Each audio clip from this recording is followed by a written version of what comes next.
Hey everyone, welcome back. In this video, I'll show you how to fix the Gemini app crashing step by step. First, close the Gemini app completely. Swipe off from the bottom of your screen, look for Gemini, swipe it away, closing it completely, wait for a few hours and open it again. Many crashes happen because of temporary glitches in the app. Next, restart your phone. This helps to clear system's memory and removes background Hi. issues that may be causing the app to crash. Then, head over to your App Store or your Play Store, search for Gemini, and make sure that the app is updated. Updates usually include bug fixes that improve stability and performance.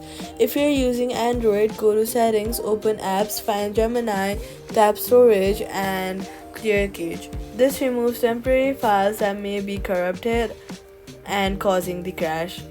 You can also uninstall the app. Long press on the app icon, remove app, then delete the app. After deleting it, go to the App Store, search for Gemini once again, and then reinstall it. This gives you a fresh version of the app and removes damaged files. If the app still crashes, it may be due to device compatibility or temporary server issues, so wait a while and try again later. That's how you fix the Gemini app crashing. Do not forget to subscribe for more simple and helpful guides.